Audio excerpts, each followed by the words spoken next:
Welcome back to another episode of We Don't Know What to Watch, the podcast where two guys watch random movies and talk about them.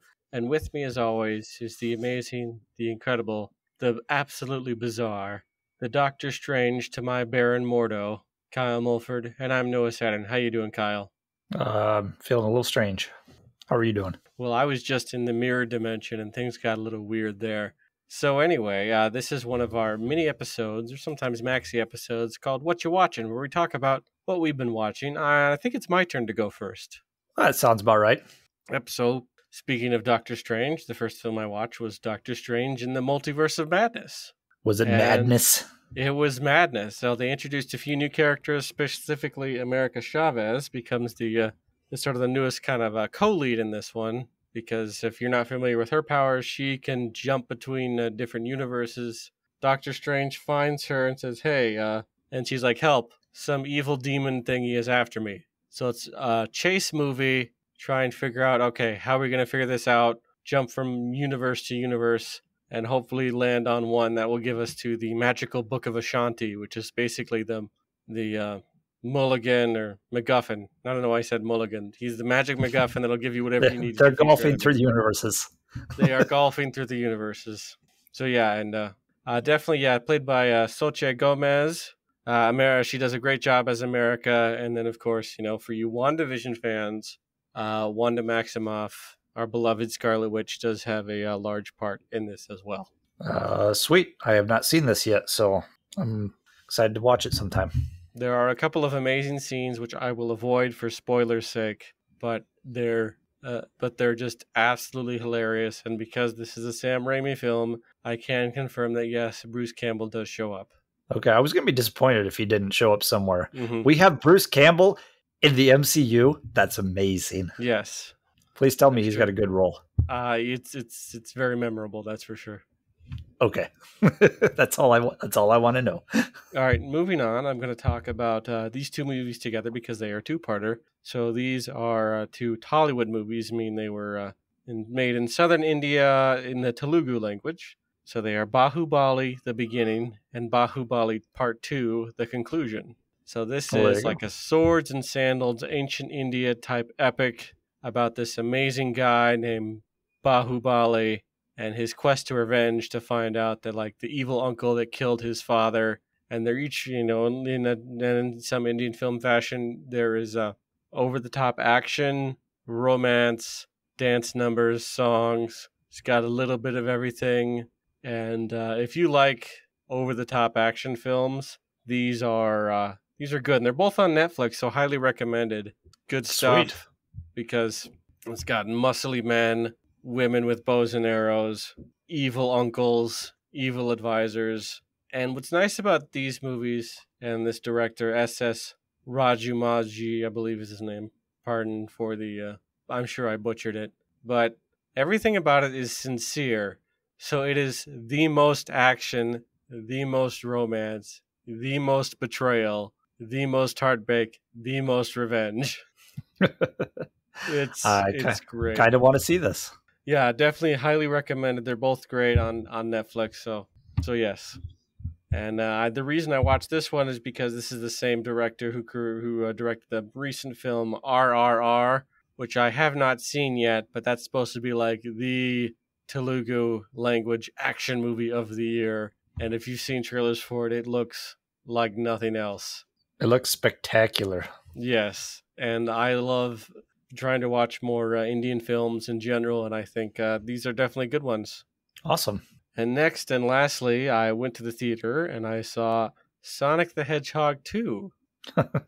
Did you get your rings? I did get my rings, and I collected the 7 Chaos Emeralds, merged them into the Master Emerald, and then became Super Sonic. Sweet. And then did you find Tails? Tails was there, and Knuckles was there. I don't know who voiced Tails, but they did a good job.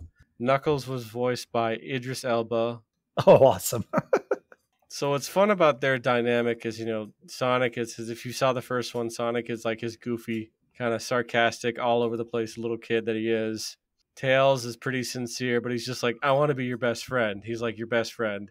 And then Knuckles is like, almost like he's very good as a comic foil because he's completely serious all the time. and he doesn't understand a lot of humor, almost a little bit like Drax in the first Oh, Guardians okay. of the Galaxy movie, where he's just obsessed with this one thing and can only be good at this one thing, but then like he just doesn't get other things. And there's a good humor about that. And then Nice. of course Jim Carrey is back as the evil Dr. Robotnik. And this is vintage Jim Carrey. We're talking about like the Mask style 90s Jim Carrey, full rubber face, full weird body movements. So, and I was watching this with a 7-year-old, and if you're in that demographic of a 7-year-old boy, it is perfect. That's sweet. I have every intention of watching these. I still haven't seen the first one yet, though. Yep. So definitely, it is definitely Sonic the Hedgehog and other goofiness. I played the original Sonic on the Sega Genesis when I was growing up. Does that count? I did too. I got pretty deep into the games, especially my favorite was Sonic Adventure 2 Battle on the GameCube. I did not have that one. Well, that one was especially cool because I had the evil version of Sonic, Shadow the Hedgehog, who was so cool. He got his own spin-off game where he was like the same hedgehog character, but he could use a gun. Oh, man. That's intense. And he used swear words. He said the word damn. So he was definitely the cool, dark one that everyone liked. Also, there's a fun internet game you can play because there's so many Sonic the Hedgehog like original characters on like Twitter, DeviantArt, or whatever. You can just type in your name, the Hedgehog, and then there's bound to be a bunch that come up. Nice. It's pretty great. So you could put in Kyle the Hedgehog, and there's something for it. Sweet. All right, that's all I got. So what do you got? Oh, I got all sorts of stuff. All right, I'm going to start off with, I talked about Spider-Man 1 and 2 last time, so I rewatched Spider-Man 3. Speaking of Sam Raimi. Man, I know there was issues with this because he didn't want Venom in the movie and all that, so like there was all sorts of problems with this movie. This movie's kind of fun still, but boy, is this like the sloppiest script ever. I don't even know if there was a script for this movie. So, Peter Parker's having his problems with Harry Osborn still, and then there's a Sandman comes along, and then turns out that for convenience sake, he's actually the one who shot Uncle Ben, and then Venom comes along and just randomly plops next to Spider-Man in a park from space, and then gets on his suit and he becomes Venom or the Dark Spider-Man for a little while, Black Suit Spider-Man, and then Venom falls on Eddie Brock and he's got a beef against Peter Parker, and there's so much crap going on in this movie. But it's still entertaining. It was the first Spider-Man movie I got to see in the theaters. Oh, nice. I still like one of the things I love is when what is Sandman's name? Clint Marco. Flint Marco. Yeah, when he's being chased by the cops, he climbs over a fence, falls into a pit with sand in it, and this is like in the middle of the night, like 9 or 10 at night at least, and then there's scientists doing an experiment out there. I'm going, who's doing this experiment in the middle of the night, and what are you doing? And then scientist goes, oh, there's been change in the particles out there or whatever, and I can't remember which thing they were talking about, but the other scientist goes, it's probably a bird, it'll fly out of there, and they do the experiment anyway. I'm like, these are the worst scientists ever. Yeah, but scientists don't have the best rap in those movies, because first scientist we met was Norman Osborn, and then later we met Otto Octavius, and look how they turned out. It's probably a bird, it'll fly away. Nope, it was Flint Marco. Oh, anyway, like I said, entertaining stuff, but really terrible script. A really sloppy movie. Then on HBO Max, I tried a rewatch of 2001: A Space Odyssey from 1968, and I kind of had the same reaction I had the first time I watched this movie. What? This is the best sleep medicine you can put on a screen. I know this is blasphemy to most people for me saying this, but this is the dullest. Like, Oh, okay. So a black monolith comes down and monkeys discover weapons. And then we skip to like 10,000 years later and there's an astronaut and there's the monolith is on the moon. And then the astronauts are like, oh, there's a signal coming from Jupiter. And so then he goes and then the HAL 9000 goes crazy. And then the astronaut gets trapped on a planet and time is a flat circle. Space, baby. Yep. There, I just told you the entire movie in 30 seconds or less, and this thing is like 2.5 hours long. This is the biggest snore fest ever. I don't care. It's beautiful, but it is so dull. And yes, don't tell me I don't get the movie. I do. It's just dull as fuck. And that's okay. There you go, internet. Have at it. However, this is definitely one of those movies where, like, if I could catch a screening in a big theater, I'd go in a heartbeat because I'd love to see it. I was on a huge screen. It's probably, I'm sure it definitely looks better on the big screen than it does on my TV. Yeah, and maybe it does, but like I said, it's a gorgeous movie. But like watching it in a theater, even though it's gorgeous, I'd still probably fall asleep. That's okay. Yeah, because I mean, I've got a pretty decent sized screen in my basement and some amazing sound. So I don't know. And the funny thing is Stanley Kubrick is, I really like Stanley Kubrick's movies. I'm a big Stanley Kubrick fan, but this one, which everyone pines over, I can't do it. I just can't do it. This is my second time trying. I'm done. That's okay. So I can't recommend that movie. Then on DVD, I rented a movie from 1980 called The Hollywood Nights. And this is a 1980 film, but it's set on Halloween night of 1965. And it's one of those, it's kind of like an American Graffiti type. Nice. And it's actually Tony Danza and Robert Wool's first film for both of them. And also Michelle Pfeiffer's second feature length film. Nice.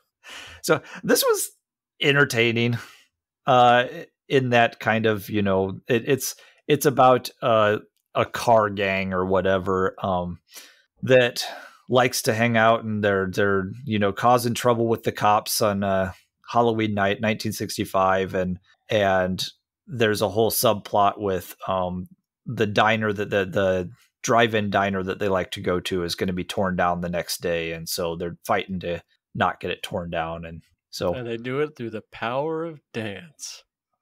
I wish that would be awesome. Electric Boogaloo. Like I said, it's kind of an American Graffiti type knockoff, but it was entertaining. I wouldn't go out of my way to watch it, but if it's on, check it out. Then back on HBO Max again is King Richard from 2021. So I finally watched this to see if his performance was worth the really awkward moment at the Oscars. Yeah. And it was a really good performance. It really was solid. This is, of course, about Serena and Richard Williams, Serena and Venus's dad. The two tennis stars.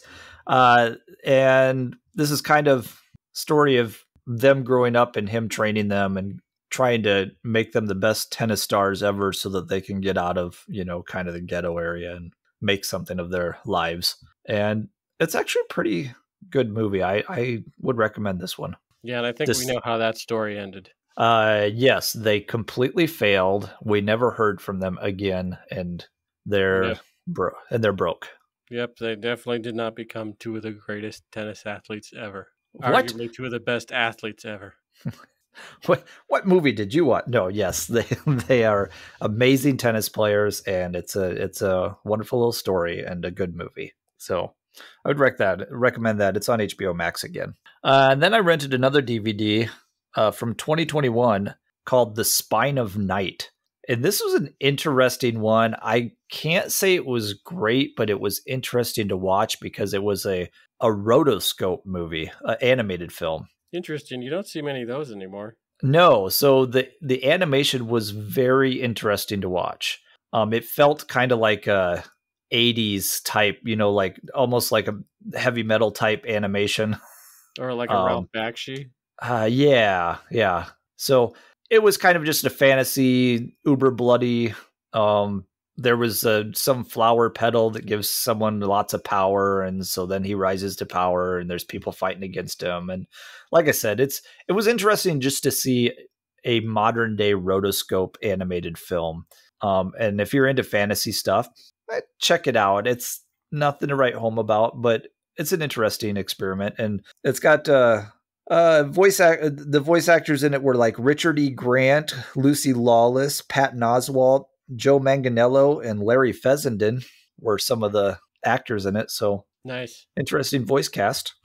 But yeah, if it's on and you're into fantasy stuff and want to see some old school rotoscope animation, check it out. Then on Tubi TV, I watched a movie called The Stuntman from 1980. I may have talked about this one before, but I can't remember. I really dig this movie. This is Steve Railsback plays a guy at the beginning of the movie who's running from the cops, and he accidentally causes the death of a stuntman on a movie set. Well, the director, played by Peter O'Toole, is like, I can't have this right now. I need this production to go on. So he's like, I'm going to tell people that you are that stuntman. That'll hide you, and it'll solve my problem of a dead man on set. and so Steve Railsback becomes a stuntman on this movie. And then there's a whole... Mike. What's that? Is his name Mike? I can't remember what his name is on the... I like to imagine it's Stuntman Mike. Oh. I don't remember if it was Mike. I want it to be Mike, so it's Mike in my mind. Okay, so Steve Railsback is Stuntman Mike. Yes. And then in the process, he also falls in love with the actress on the set, played by Barbara Hershey. So Peter O'Toole is amazing in this film, and if you get a chance, check this out. It's on Tubi, so it's on a free streaming service, so no one has any reason not to watch this movie, and it's really awesome. And Peter O'Toole is great in this. Well, it's Peter O'Toole. He's good in anything. Yeah, this might be one of my favorite performances by him. I really dig it. Then also on Tubi TV, getting use out of those free streaming services, I watched a 1977 film called A-Bar, also known as A-Bar Black Superman, also known as A-Bar the First Black Superman.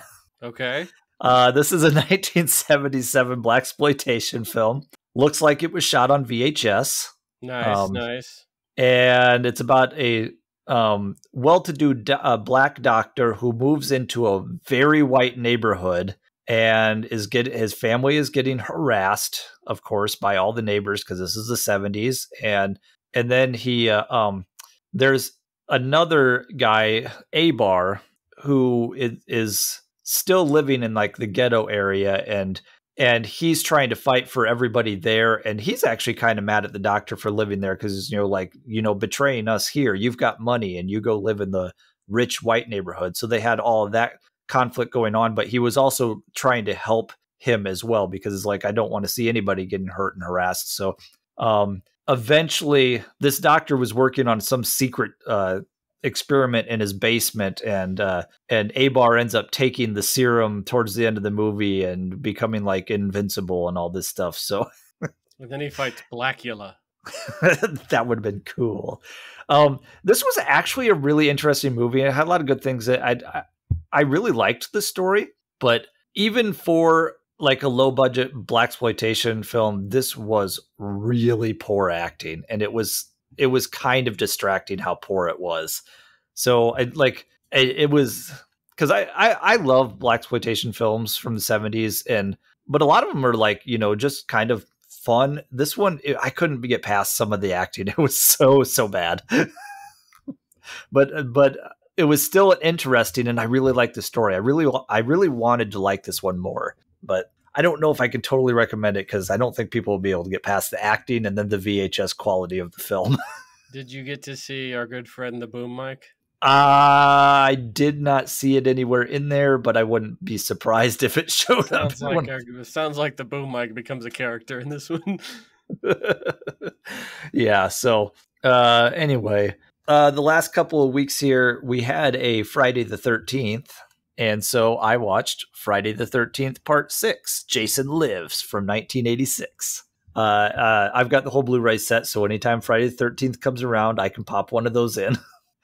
And this is the one where Tommy has to dig up the body to make sure that it's dead, and he wants to burn it. Instead, he accidentally puts a metal rod into the chest, stabbing him, but then he leaves it in there, and an electrical storm lights up Jason and brings him back to life like Frankenstein. And then the terror resumes again because Jason lives. This is the third of the Tommy Jarvis trilogy. No, this is like the end of the Tommy Jarvis. Yeah, the third and the one, because it was in 4, 5. Oh, I thought you said the start of it. No, nope. Yeah. So he starts in 4, and then you get 5 where he's at that house for troubled kids, and then 6 where he brings Jason back to life because he's an idiot.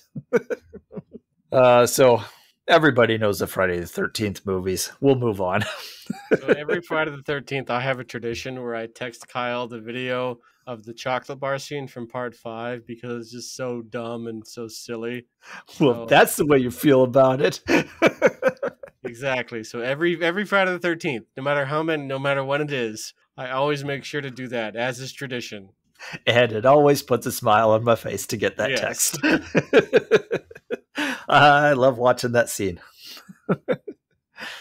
Oh, okay. So then I rented a movie from the library on Blu-ray. I rented Ghostbusters Afterlife from 2021.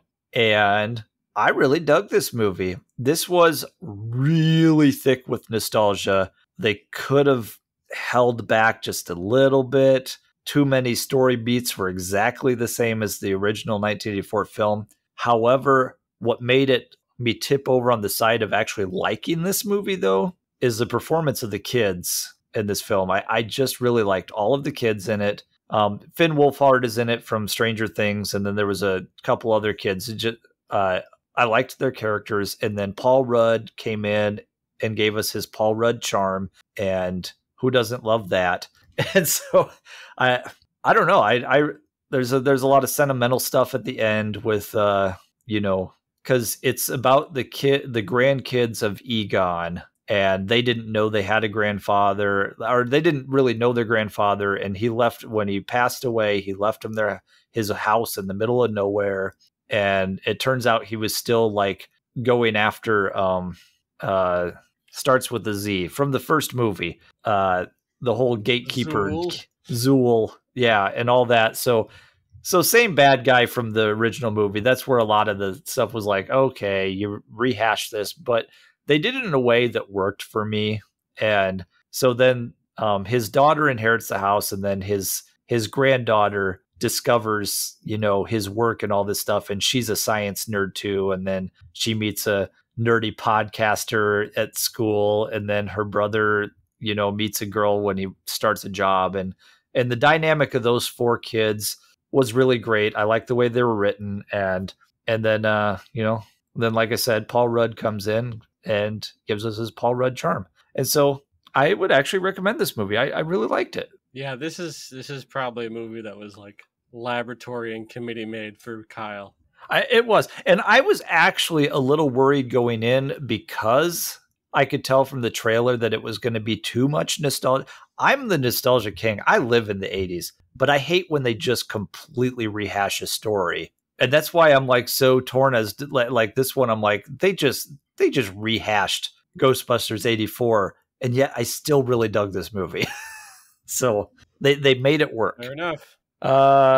Then next, again on Tubi TV, I pay for all these services and I watch everything on Tubi apparently.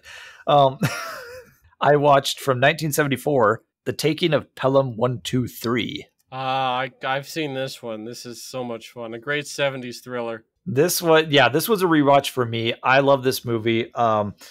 You got Walter Matthau, who's a transit cop. And there's 4 guys played by Robert Shaw, Martin Balsam, Hector Elizondo, and another guy. And they hijack a subway train, and they call up the transit station and say, hey, give us $1 million and then we'll give you back this train and we won't kill all the hostages on here. And it is done so well, and this movie's written so well And the setup at the beginning, you see them getting on the train, you get what's going on, you understand there's not a lot of exposition, you go, cool, boom, we're in it.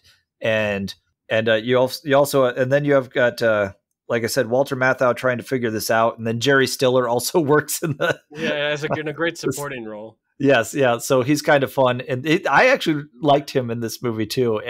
And towards the end, at the very end of the movie, I won't give it away because you should really see this movie. Watch the original, the 1974 with Walter Matthau. I think there were 2 remakes, but I realized that Walter Matthau here, and all I'll say is when he opens a door, just the perfect ending to this movie. Like so. Both grumpy old men actually have a movie under their belt with a perfect ending. You've got Walter Matthau with Taking a Pelham 123 and Jack Lemmon with Some Like It Hot.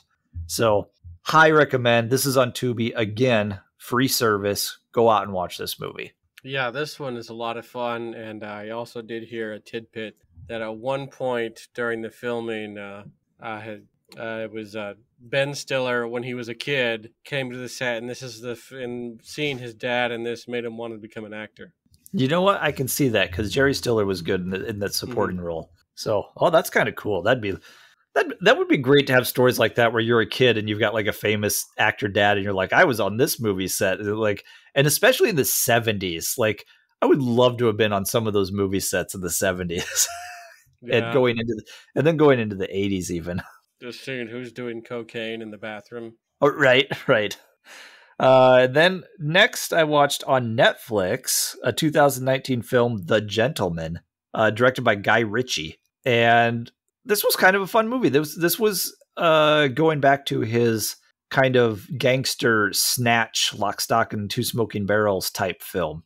And it's about a guy, Matthew McConaughey, who plays a weed dealer, or like he's like a huge marijuana kingpin, and he wants to get out of the game and retire. So he's going to sell his whole business to another gangster or whatever. And then there's a lot of backstabbing ensues and frenetic Guy Ritchie storytelling, and it's all kind of narrated by Hugh Grant, who comes in as this scuzzy journalist and comes to Charlie Hunnam, Matthew McConaughey's second-hand or right-hand man, and is telling him, okay, this is what I've pieced together, what's going on with this sale and everything. And he's kind of telling the story because he has been following them.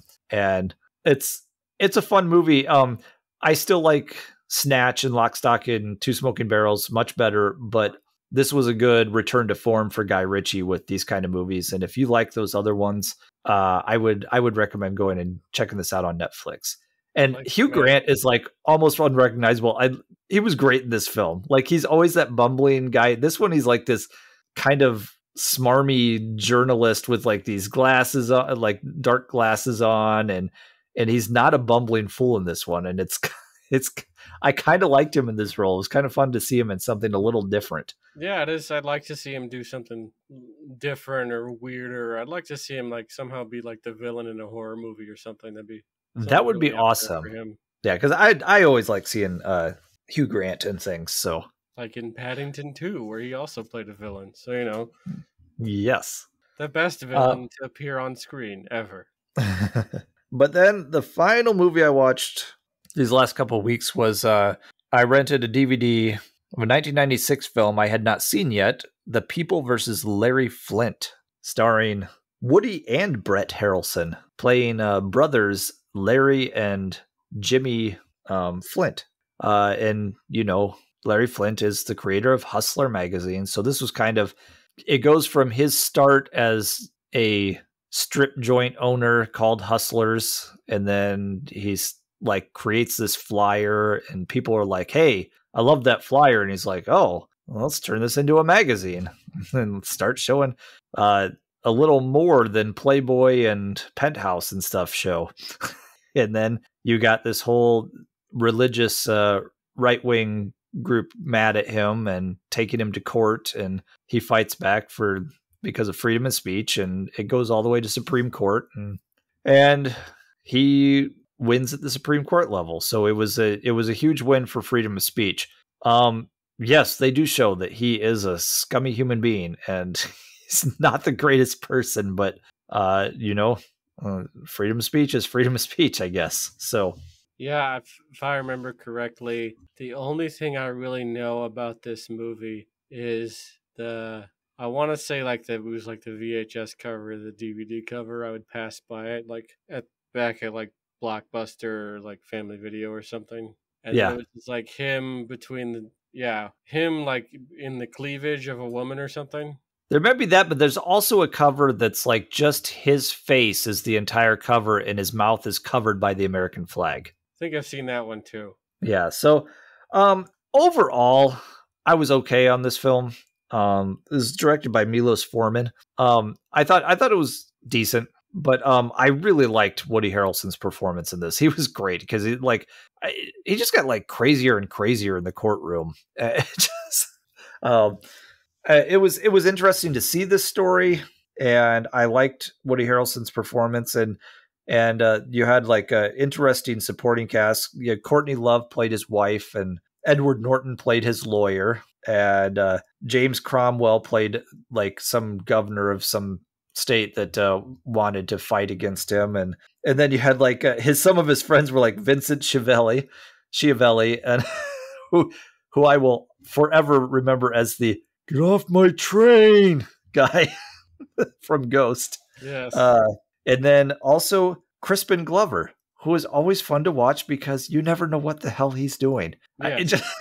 He this whole movie, he's got like this long hair and he's acting real goofy. Hey, imagine that. And he's got like his left eye closed the whole time. And I was like, is this so I Googled it afterwards. I'm like, is this a like just a weird friend that Larry Flint had that had like no eye or something, or like there was something wrong with his eye? And no, there was some interview with Crispin Glover, and it was no, that was just his idea. He thought this character needed to have his like have only one eye or something, or like have a problem with his eye, so he did the whole film with his left eye just taped shut. Nice. I don't know about that guy, but boy, do I love seeing him show up and stuff because he's so flippin' bizarre. But yeah, that's what I've been watching. That's I've pretty got great. a few really high recommends in there, a few that are like, if it's on, check it out. So hopefully that gave some people to watch today, along with your, what'd you call it? Tollywood? Tollywood. Because, well, actually, there's more than one Tollywood, but this is the Telugu language Tollywood. Because sometimes Indian cinema can be confusing because there's Bollywood, which you know about, then there's two Tollywoods, there's also a Nollywood, all in different regions of India. But however, there is only one Dollywood, and that's in the U.S. Well, that was a good couple of weeks of movies for me. I had some good stuff in there. So, Yep. But anyway, you can find us online on Twitter at AwesomeKM. And at Noah_Saturn, that is spelled Satern. And on Instagram at We Don't Know What to Watch. And you can email us, we don't know what to watch at gmail.com. Let us know what you've been watching lately. Give us some recommendations. Comment, like, subscribe, all that stuff. And until next time, keep watching. Until next time, watch out for that sneeze. Choo.